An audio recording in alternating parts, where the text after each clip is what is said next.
Hello बच्चों, welcome to my channel Avinash maths academy. तो इस वीडियो में देखेंगे क्लास 10th के इंपॉर्टेंट क्वेश्चंस।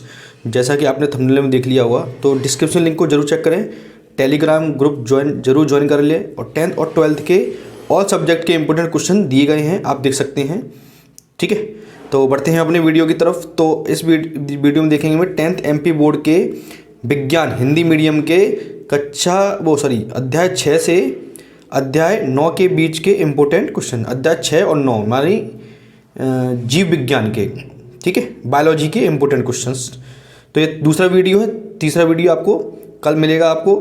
चलिए, तो अब देखते हैं हम। सबसे पहले हम चैप्टर नंबर 6, जिसका नाम है जैव प्रक्रम। इसमें से बच्चों 8 नंबर का आएगा, एक 2 नंबर का आएगा, एक 4 नंबर का आएगा। तो सबसे पहला प्रश्न है, स्वपोषी पोषण और विषमपोषी पोषण में क्या अंतर होता है। अगला हम बात करें, प्रकांड संश्लेषण के लिए आवश्यक कच्ची सामग्री पौधा कहाँ से प्राप्त करता है, ये आपको बताना है। अगला प्रश्न है, स्वपोषी पोषण के लिए आवश्यक परिस्थितियाँ कौन सी हैं और उसके उत्पोत्पाद क्या हैं। हमारे आमाशय में अम्ल की क्या भूमिका होती है, ये आपको बताना है। इसके बाद हम बात करें, पाचक एंजाइमों का क्या कार्य है, ये आपको बताना है। रुधिर क्या है, इसके प्रमुख कार्य बताने हैं। रुधिर यानी कि ब्लड, इंग्लिश में बोलते हैं इसको ब्लड, ये आपको बताना है। मनुष्य में ऑक्सीजन और कार्बन डाइऑक्साइड का परिवहन कैसे होता है, ठीक है, ये बताना है आपको। मनुष्य में वहन तंत्र के घटक कौन से हैं, इन घटकों के कार्य भी आपको बताने। 3 घटक होते हैं, जैसा कि आपको पता है।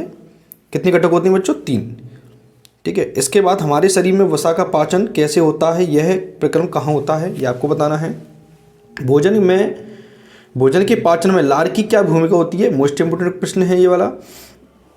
वायवीय और अवायवीय श्वसन में अंतर बताइए, जैसे को हम बोलते हैं एरोबिक एंड एनारोबिक। इसके बाद हम बात करते हैं, मनुष्य में दोहरा परिसंचरण की व्याख्या कीजिए और यह क्यों आवश्यक है। धमनी और शिरा में अंतर इज द मोस्ट इंपोर्टेंट प्रश्न है इस साल के लिए आपको, जैसा कि पता होगा। मानव उत्सर्जन तंत्र का नामांकित चित्र बताना है और आपको बताना है ह्यूमन डाइजेस्टिव सिस्टम का भी डायग्राम बना देना है। ये मैंने लिख के नहीं दिया है, पर आपको ध्यान रखना है। डाइजेस्टिव सिस्टम मतलब मानव पाचन तंत्र का, मानव पाचन तंत्र, इसका भी आपको डायग्राम यानी कि चित्र आपको बनाना है, ठीक है।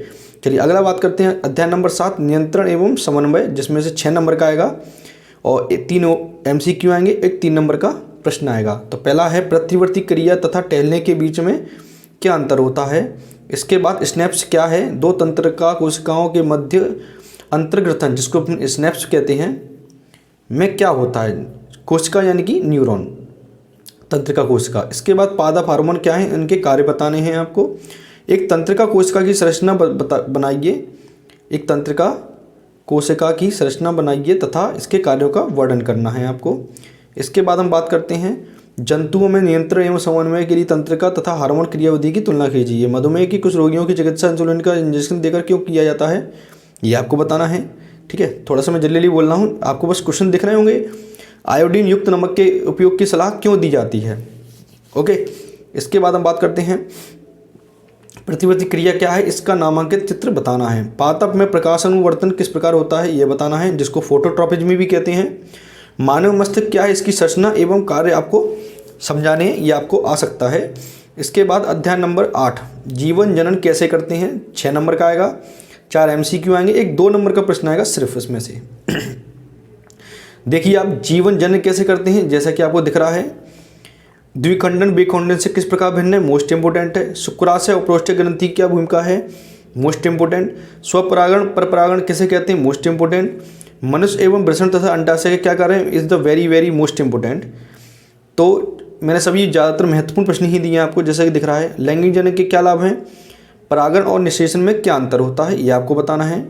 यदि कोई महिला कॉपर टी का प्रयोग कर रही है तो क्या वह उसकी यौन संचालित रोगों की सुरक्षा करेगा, ये आपको बताना है। गर्भ निरोधक की विभिन्न विधियों की कौन सी हैं, ठीक है। अगला चैप्टर की बात करें, अध्याय नंबर 9 आनुवांशिकता एवं जैव विकास। कुल अंक बेटा कितने का है, इसमें 4 नंबर का है और एक 2 नंबर का प्रश्न आएगा।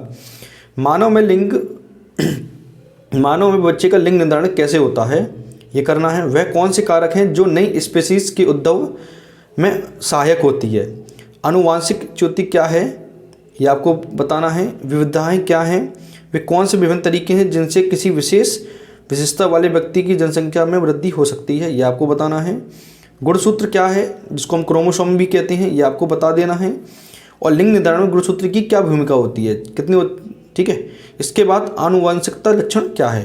तो इसी के साथ आपकी ये वीडियो समाप्त होती है। तो कल मैं वीडियो इसकी एक और डाल दूंगा, मतलब 3 वीडियो में कक्षा 10 विज्ञान के अति महत्वपूर्ण प्रश्न आपको मिल जाएंगे, ठीक है।